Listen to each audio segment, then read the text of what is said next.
And so, for example, as a father, as a mother, right? I think one of the key things that we need to focus on with our kids, and it's probably the most helpful thing that we could do with our kids, is to develop a positive relationship with them, right? And this is so cliche, it's so basic, but it is basic. I mean, I think that is the key. Motherhood has lots of wonderful moments that fill our hearts and give us a purpose. And it can leave us feeling alone, filled with self doubt, and the ever popular mom guilt. Are you tired of trying to pretend like you have it all together? Me too. Welcome to Mom Essentials with me, your host, Angie Weber, for real life advice, new approaches to parenting, and totally inspiring stories from experts and other moms. A place to come as you are with your messy bun, yoga pants, and all to embrace the best and messiest parts of motherhood. So grab that cup of coffee or your favorite glass of wine while we focus on empowerment over perfection. Hello, and welcome to this episode of Mom Essentials. If you are a parent and worry about your child's mental health, especially in the teen years, you are not alone. A Pew Research Center survey found that 55% of parents reported being extremely or very concerned about teen mental health. And if you're a part of that stat, I hope that with the help of my guest today, Iuri Melo, we bring you a little bit more clarity and calm to this topic. Iuri is a licensed clinical social worker with 20 years of experience and the proud father of 5. He's the co-founder of School Pulse, a nationwide student support service that delivers positivity, optimism, and growth mindset tools to students, parents, and faculty via text and email. After several teen suicides in his community, Iuri co-created School Pulse in 2017 to proactively support student well-being. He's also the author of Mind Over Gray Matter and the teen bestseller Know Thy Selfie, and the developer of adventure-based therapy. With over 300 schools in 25 plus states, Iuri's mission to bless the human family is inspiring students every day through kindness, psychology, and powerful weekly videos. And Iuri, I'm so excited for you to be with me today, so thanks for hanging out.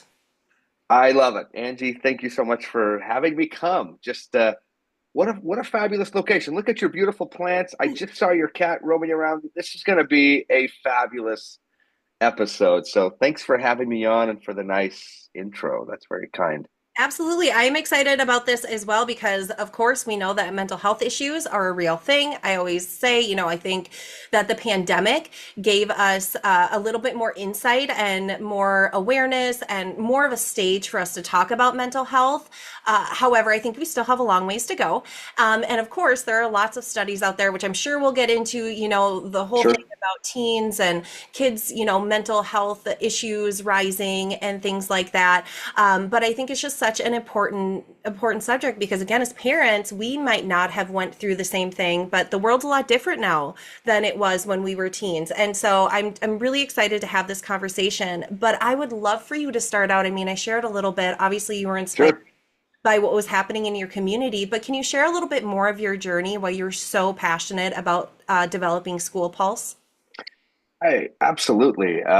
First of all, I mean, I'll just say, a little bit of that Genesis story, like we were talking about. That was about 2017 when here in our local community, and I was telling you just a little bit, Angie. It honestly is just it's a special place. Like it's beautiful. It's just a great community. But in 2017, I think it was right around 7 students who took their life by suicide, and it was a shock to the community. And a good friend of mine who is a local principal, a really fabulous principal, a real innovator, he had lost two of the kids at his school to suicide. And I remember him telling me how those students weren't even on his radar, as in like it was a preoccupation. They were just great students. And he ended up losing those two and then actually lost a student later in that year to kind of an accidental death. But I remember he reached out to me because by then I had written my books. I had been to his school to do presentations and things like that. And he reached out to me after those student suicides, feeling like all he really had at his disposal were just kind of reactive things, right? So in a way, he saw himself like he felt like he was just kind of passively waiting for crisis to happen, right? And then reacting, right? Which which is normal. I mean, I do that as a parent. I do that as an adult, right? I mean, I'm 50. I'm going to be 50 years old this year, and the last time I saw a doctor was who knows when, but I need to like see a doctor, right? And take care of myself. But we often sometimes are just reactive in our practice, right? And so as I get into School Pulse, and even the discussion that I had with this principal friend of mine was, is there something that we can do to be more proactive, right? Can we just engage people? Instead of just focus on kind of risk factors or diagnosis, can we talk about mental fitness? Can we talk about mental health? Can we improve kids' psychology so that in a way, instead of just, looking for signs of suicide, we can actually try to create the protective factors or try to build up the protective factors of kids so that we can actually insulate them from student suicide or from mental illness or trauma. And Yeah. I say this, I'm a bit of a social scientist myself. I realize that we can't fully stop those things, but the research is actually really good that when we do specific things, when we focus on and when we build up students' protective factors or teens or children's protective factors, that we really do a wonderful job at protecting them from some of these later challenges. And so that's what we do with schools. That's what we kind of decided to launch at that point. Me and the other co-founder, who is a software engineer, we decided that that's exactly, yes, the kitty is here. I love it. I love it. Making an appearance. Um, I know. It has to be on camera. I love it. But that's what we decided is we had to figure out a way to engage kids directly. We had to provide a way to proactively give them the kinds of psychology, the kinds of mindset and strategies that would allow them not only to succeed academically, but to be more engaged and proactive in their community and in their school, and then of course to improve their relationships. And those are three of the many protective factors that teens can really connect with. And I'm sure we'll go more into maybe some parenting things, but that's just a little bit of what we've done, and we've certainly grown. We used to just be kind of like a proactive texting service to teens, and then they connect back, and we have a team that connects back with them. But since then, I mean, we've created just the most robust and comprehensive mental health resource for teens in the world. Truly, I know that that's cliche, but it's remarkable. So I was happy to be here. Thanks for letting me talk about it. Oh my gosh, I have like a million and one questions that I Send it. want to just like throw at you all at once, and I'm trying to figure out the best ones that my listeners will take a lot of value out because you already said so many amazing things. I love Do how it. you talked about being proactive because the truth is that we live in a really reactive world. And before we started recording, we talked a little bit about my essential oils and kind of my journey with those, and that's why the whole podcast is called Mom Essentials because I bring in I know. stuff. And really, the reason I started using oils consistently, I will say, when my kids were about 1 years old. And I wanted to do that because I was already understanding a little bit more about like the toxins that we're bringing in and unknowingly, unfortunately. And I wanted my kids to have other options versus, oh, you have a stomach ache, let's take care of it now. Or, oh, you haven't been feeling well, let's, go get some over the counter stuff. I wanted us to be proactive with our health. And so, I kind of have a question that ties a little bit into parenting with that. Like, why do you think it is that for parents it's hard to be proactive about mental health with our kids? Is it because we just don't know how to talk about it, or we get a little like fearful of trying to bring it up to our kids because maybe they're going to shut down? Like, what's your take on that? Oh, Angie, great question. My first response to that is actually, um, I think most parents actually are being proactive. I think the only reason why sometimes we're not is because I have found, at least for me, and I'm sure everybody's life is a little bit different, but life is just unbelievably overwhelming. I feel like, I mean, I don't know what everybody's life is like or your listeners' lives are like, and I'm sure there's a wide spectrum, right? But for me, right, I mean, from like job, family, work, involvement in my community and my spiritual community, like the amount of things that we're connected to and that are constantly tugging and pulling at our time are immense. And so Our attention is fragmented. We're stressed. And so I think so many times, right, when we react or when we're reactive to our kids' lives, it's because we're just trying to manage and juggle and try to find some harmony, right, between all of these things that are occurring. But I would say, and I think this is where that the key part here is the important thing is to create or to strengthen the protective factors of kids. And so, for example, as a father, as a mother, right? I think one of the key things that we need to focus on with our kids, and it's probably the most helpful thing that we could do with our kids, is to develop a positive relationship with them, right? And this is so cliche, it's so basic, but it is basic. I mean, I think that is the key. And one of the key ways to do that, and this is something that I tell parents all the time, is to try to maintain a positive ratio with your child. And let me explain what I mean by that. So, a positive ratio is for every negative interaction that you have with your child. Maybe you've taken their phone away from them, or maybe they're getting bad grades and you're kind of trying to hold them accountable or disciplining, you're having some difficult conversations with them. For every one of those, we want to have 5 or more positive interactions with them.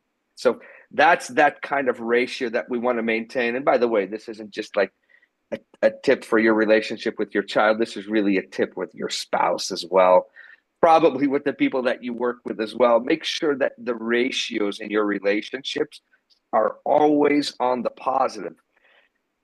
It's odd that it has to be that way, but it does. I think in part that happens because our brain has a natural propensity to just focus on and remember the negative.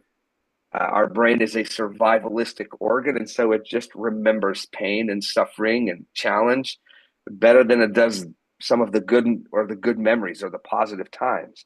And so make sure, I always tell parents, your job, in a sense, right? Your job is to make sure that you are adding lots of positive interactions to offset some of the more critical or challenging or difficult ones, right? When we're holding our children accountable or disciplining them for whatever it is. And so that would be one skill that I would say is the best thing that you could possibly do. And the evidence is actually really good. It's really strong on this, is the most important factor in short and long-term happiness for our teens and for us as adults is positive relationships. So whatever you can do to foster that, whatever you can do to connect to them, whether it be in their school, in their sports team, or in their clubs, or in their community, or in their religious spaces, to create those positive relationships, that's the best thing that we could do to actually shield them and protect them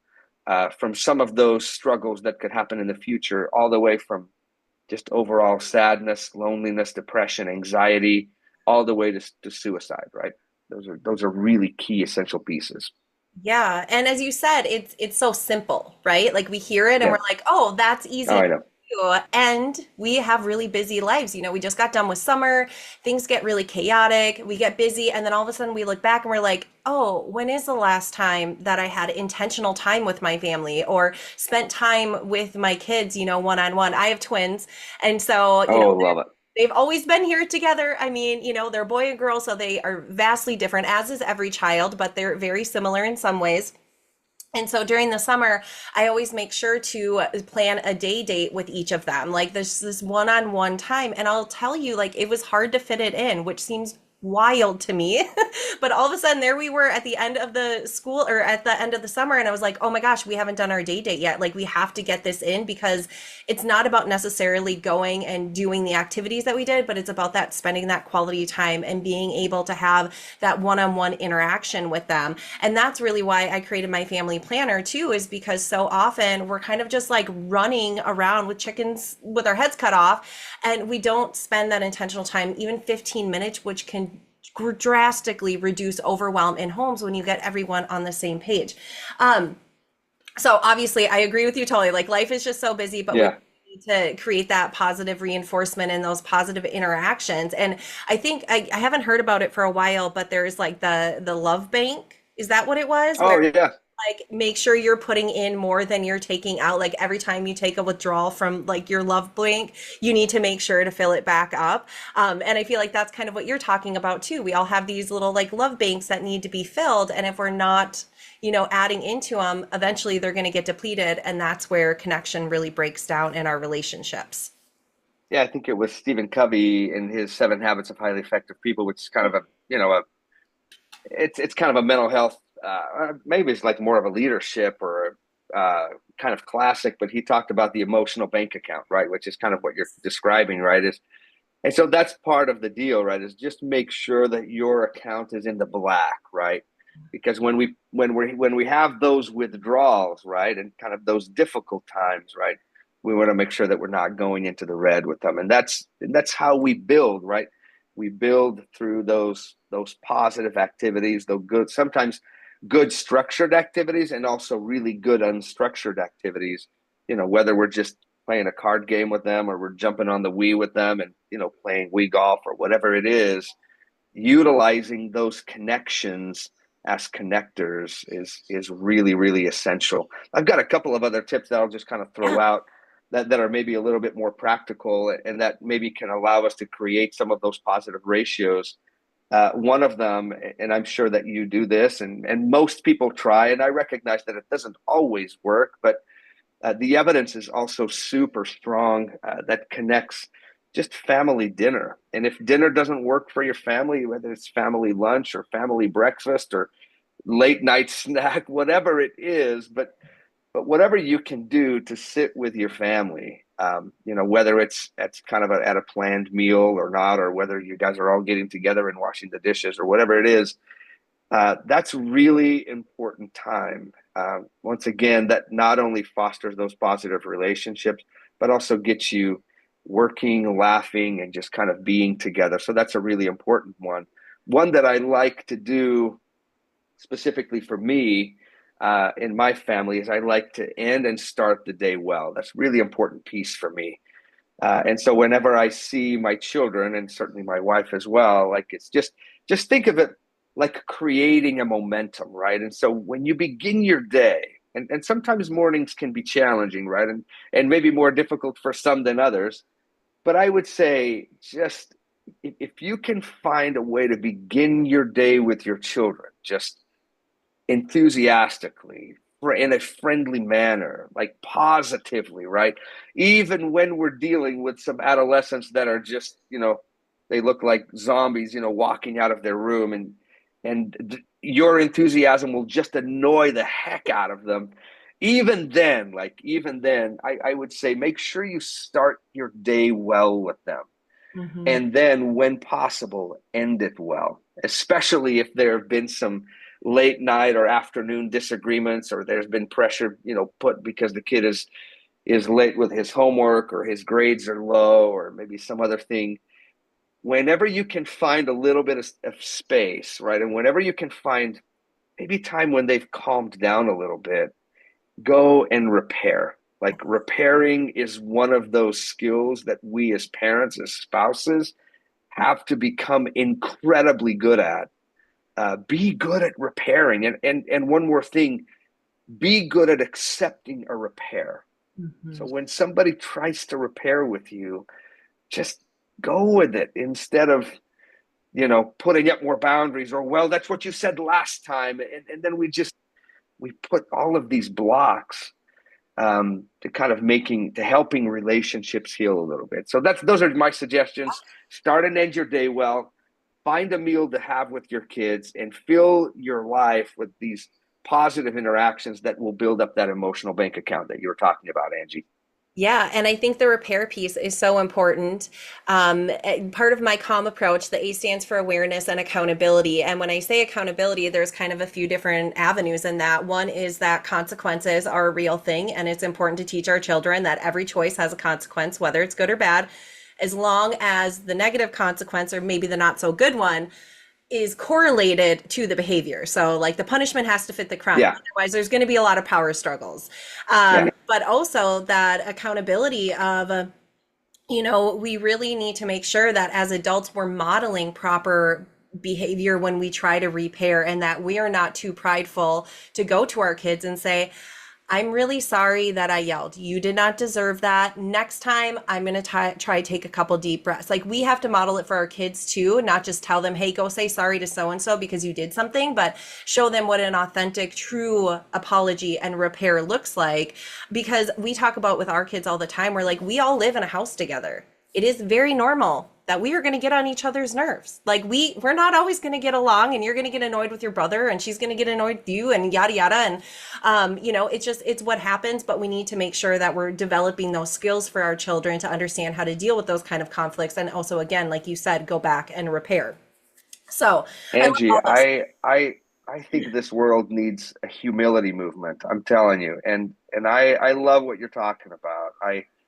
I remember having many, I would call them kind of my late night conversations with my kids, where I just go and sit on their bed, once things have kind of mellowed, and doing exactly that, right? Like, and just apologizing, like, I'm sorry, like, I, I was frustrated, or I said this, and today was a hard day, and tomorrow is going to be a better day, right? So it's really important, and you're absolutely right, Angie. I think a couple of things that we're modeling, right? Number one is kind of this humble, willing to repair type of thing. But I feel like we're also modeling optimism and hopefulness, right?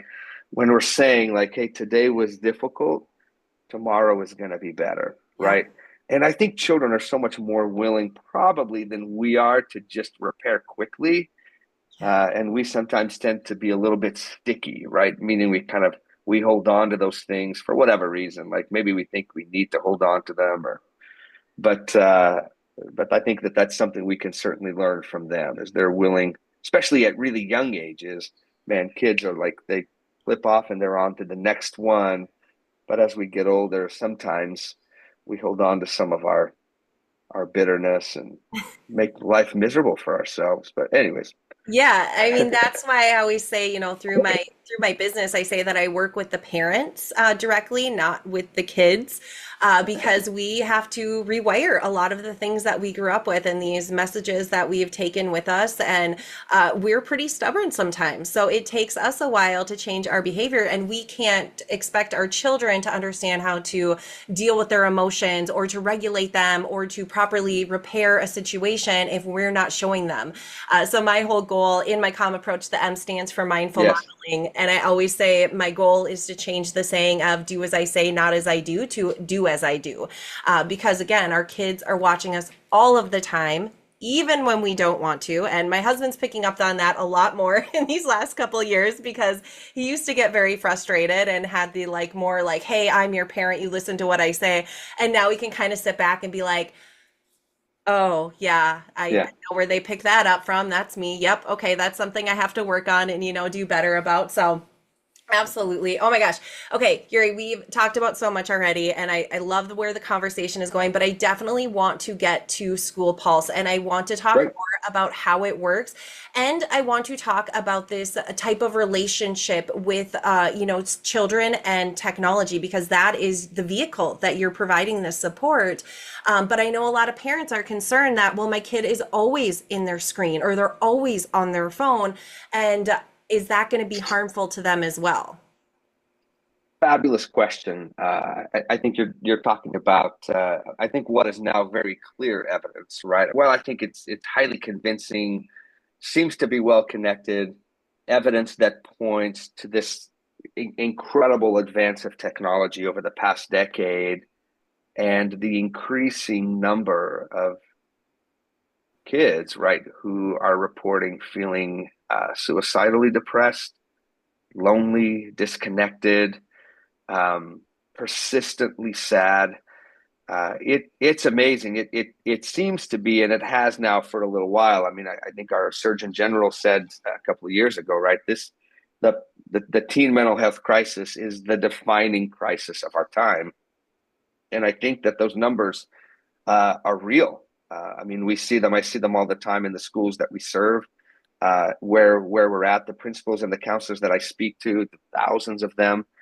Um, and so I think the incredible rise of technology, right? Specifically the smartphone, right? And not just social media, but the phone themselves.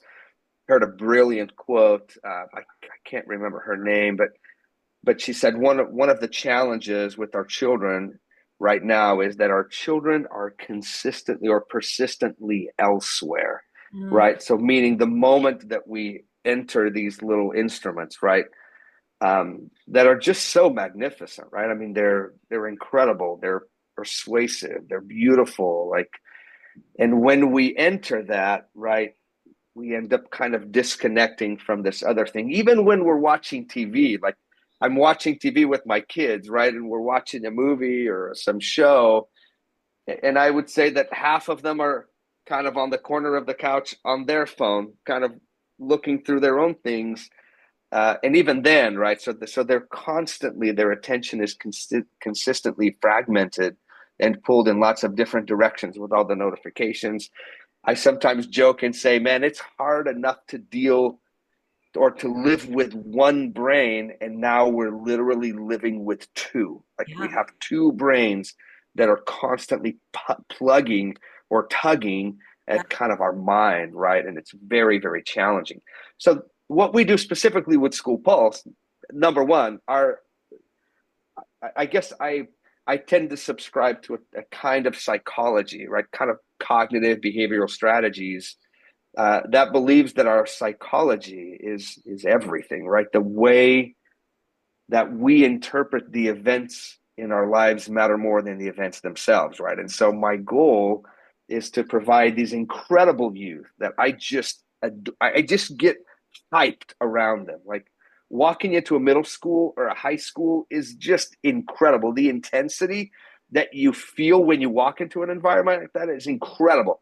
I think when I was a little kid or when I was younger, I think I was intimidated by that, but now I'm old and jaded and I don't care anymore. And it's just so like energizing.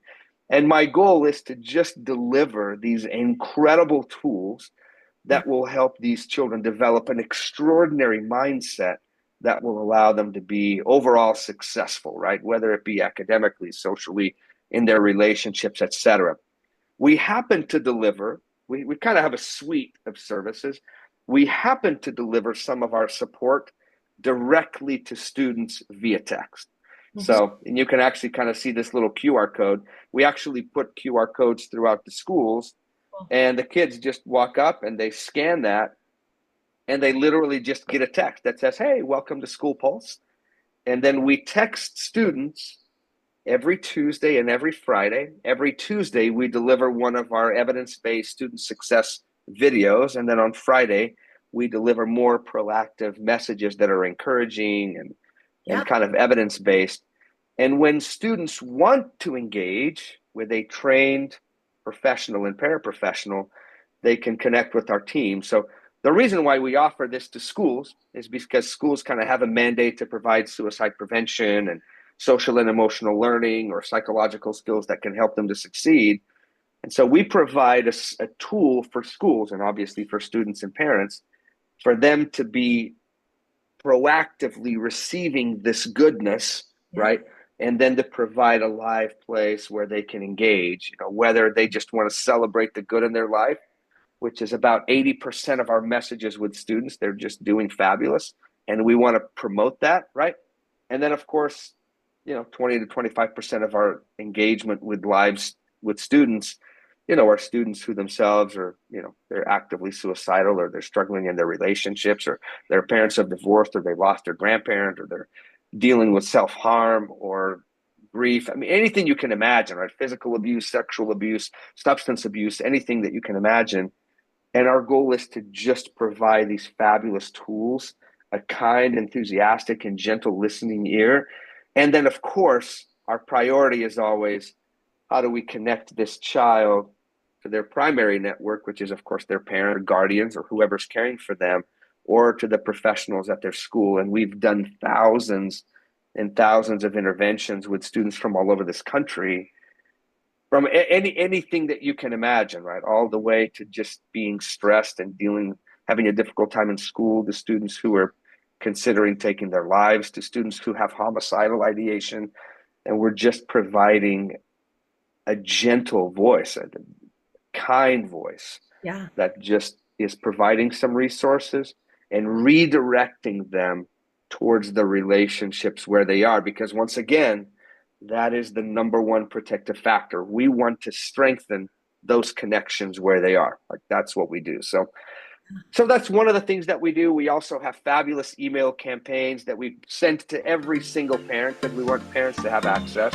to our cool little resources and our videos so they can share those Hey, with their thanks for kids. sticking around for And then this we essential provide minute. Let's some be honest, services as well regulating your for the schools emotions as because a once parent again, the isn't always schools easy. have And to we talked a provide lot this about tools that we this can kind use of from how Jennifer do today in we this episode. help the But students whether to it's be your toddler successful, and melting that's what down we or you provide to reacting to your schools. own limits, And so staying we calm we takes try to support. get this And that's where content to the doTERRA students Serenity can in a help. variety This of ways, restful and that's blend just is a what we great offer. companion for And we're emotional always growing and regulation. expanding. Diffuse And, it during your own cool parents down moments, always add it ask to us, your hey, bedtime can you routine, create a or just video simply about roll it this? on your Or pulse I points when you're noticed that you feeling didn't have a overwhelmed. video about this. When Can we you can create one of regulate these? And it's ourselves, we model that's my exactly what stuff. we That's want where our I kids to live. learn. I'm And kind it of the starts with a psychology behind moment the of calm. project.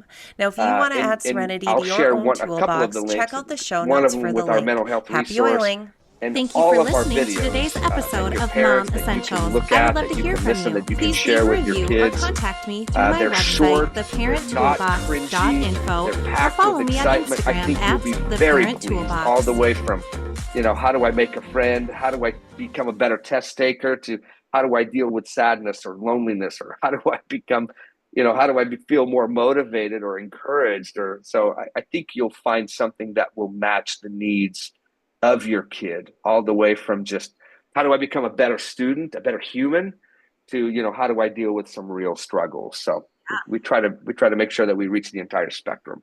Yeah, I love it. And I know that I kind of threw the question at you, like, what are we going to do about this technology relationship with our kids? Oh yes.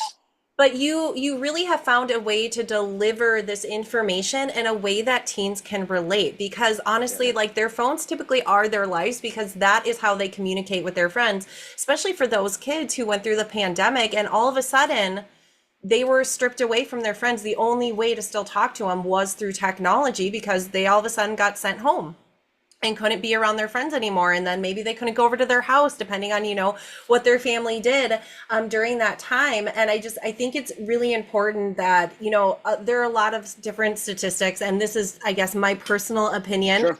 I mean, my kids, they have a smartwatch in case they need to get a hold of us. However, they don't have phones yet. And I think that sometimes when we protect our kids so much, we actually set them up for failure. So eventually they will get a phone, and they do have their computers and things like that. And I think it's more important as parents that we teach them a responsible relationship with technology, not saying, well, you can't have that because it's dangerous. Well, you can only control so much in your home. What are you going to do when they're at a friend's house and they have access to that stuff, or when they're on Sure. a school bus and have access to that stuff? So I love the vehicle because I think it's so relatable to teens. And I guess I just kind of wanted to get across, like, it's also us as parents that we need to make sure we're modeling and also teaching our children that responsible type of relationship with technology so that they're aware of it and not afraid of it. It's I think maybe a lot of your listeners have read or at least know about the book The Anxious Generation. It's a really good book. If you haven't read it, Angie, I would highly recommend it. And he actually, he talks about this mental health crisis, right? And he actually attributes it to a couple of things, right? And the first one that he highlights is actually what you've just described, Angie, which is this kind of these what he would describe as kind of overprotective parents, right? Parents who are trying to just be overly protective of their kids. And in a way, what we're preaching to our children is anxiety, is our fears. Like instead of sending our kids into the world confidently, like with confidence, like, whether you succeed or fail, like we're going to learn, we're going to become better, we're going to find a way, right? Kind of this optimistic and growth kind of mindset. And then instead, sometimes what we end up really speaking or modeling for our kids is fear, it's anxiety, right? And then, of course, the other piece that he touches on in the anxious generation, right, is the rise of phones, the impact of phones, and and really how kids have just turned into that and have dove right into that phone and as a result, really kind of have disconnected from the world. And I think he does a pretty good job at offering some really good suggestions. As for example, I mean, he gives these are just his ideas, right? As to when to give your child their first phone, when to allow them to have social media, and I think it's important. Like, I mean, I have five of those at this point. All of them certainly have their own phones, right? Um, but we kind of did it slowly. We did it slowly. We did it with agreements. We did it with contracts for every single one of them. We tried to educate them very specifically, like, hey, this is when it's good and then when it's appropriate and when it's awesome. And here's when it isn't. Yeah. At the dinner table, it's not. The phone is not in your hand, on your body, anywhere. Like when grandma, grandpa, cousins, like they're here, like that's not on you. Like obviously it's school, and so we've tried to educate, and of course, like kids, they want what they want. They're going to push the limits, which is what they probably should be doing. But our job, like you said, is to model. I agree with that. We want to model that for sure. Um, but I think start well. Create that little contract with them. Help them to understand. In fact, have them do a little PowerPoint presentation about what they're going to do with their phone, what they're not going to do with their phone, because it really is when we give them this, it's really persuasive. Like it's, as you know, I mean, I certainly know it, and we end up spending 2, 4, 6, 8 hours just on this thing, engaged with it, right? Instead of doing the other things, right, that we know are proven protective factors, and instead we're there. So Yeah. I'm actually quite optimistic about it. I'll be honest, Angie. I recognize that our children, we've actually placed something in their hands, and it's creating a little bit of a significant problem for them. I'm actually optimistic. I think they're going to figure it out and figure out a way to do it. Certainly, probably better than we have. But they have to deal with it now. Like they're in a world that is challenging, and we want to warn them about those things specifically. But my suggestion is overwhelmingly on the confidence. We're going to learn, we're going to grow, we're going to become better. That's where our discussions need to end, because we don't need to preach anxiety. Like we need to preach confidence. Yeah, real quickly, I'll just share that. So my son, he loves video games, and when we were on, together the other day, I was talking about, like, hey, he knows that he's not allowed to be like involved in like the chats that are happening on the video. Sure. But I always ask him about it, like, hey, what's going on there, blah blah blah. Kind of again, just becoming aware of like, if someone ever asked you about personal information, I need you to know that you shouldn't be sharing that kind of stuff. And he's like, oh, mom, of course I wouldn't be doing that. And I was even like, well, some people might pretend that they're your age, and say like, hey, I'm Tim from school. And he's like, mom, we don't have any Tims in our school. So I know that they would come. And, so I was like, okay, fair enough. And I was just trying to have kind of this open dialogue with him, and I could feel him shutting down. And I was like, are you uncomfortable with this conversation right now? And he goes, yeah, because I wouldn't do that. And I said, okay, that's fine. I want to talk to you about this stuff. And I don't, again, want you to become afraid. I just want you to be aware of things like that. But it's just so interesting, like seeing their point of view too, and like picking up on where they're starting to become uncomfortable in the conversation, and, making sure that we're giving them this space so that we're not adding more anxiety to the situation or to them. And yes, that book is actually on my Audible list right now. So I Good. have to listen to it. Haven't done it yet, but I think that's a great thing for all of my listeners to know about. Iuri, I could sit here and talk to you for the next like 2 hours. I find It's this awesome. topic so fascinating. I love what you're doing at School Pulse, and I definitely want my listeners to go check it out. And of course, all the links are going to be in the show notes. So not only do you have some free videos in there for them that they can grab For up, sure. also, All of them. yes, Yeah. all of them. In fact, on this topic, you got a couple that I think your listeners will probably like. One of them is my phone, my friend or frenemy. The other one is, how to deal with misinformation, and then kind of appropriate use of AI. Those are three that we've shared with a ton of teens. Well, with schools, I mean, that lots and lots of views, but But I think that that's one that I think your listeners will enjoy. And sometimes, right? I mean, there's a reason why we send our kids to coaches and to other things. Sometimes the message comes better kind of from this third party, right? That kind of is indirectly giving that message in. So those are a couple. Like I said, all of them are your listeners will have total access, and there's no trickery. You don't have to put in your mail or email. It's just you can Yeah. just go look at them, utilize them in whatever way you want. I love it. I love it. And I'm going to go check out that AI video because my husband and I were just having the conversation the other day about how you really have to second guess things that you see now online and on social media because you're like, you can clearly tell that's AI. I actually zoomed in on a picture because I was like, this is so clearly AI. And he's like, what? And I zoomed it and like the face was like all messed up. But at while you're scrolling, you wouldn't have even noticed that. You would have just been like read the headline and been, oh, that's completely true. So, oh, Right. again, another subject that we could talk about forever, and teaching our kids, the reality of AI and what to become aware of Yeah. in that Yeah. spot. Iuri, this was great. Thank you so much. Listeners, again, head to the show notes. Make sure you check out all the links, the videos, look at his book, see what he's got going on over there. And of course, stick around for the Essential Minute coming up next, and we will see you next time on Mom Essentials. Hey, thanks for sticking around for this Essential Minute. Let's be real. Parenting a teen can be a roller coaster.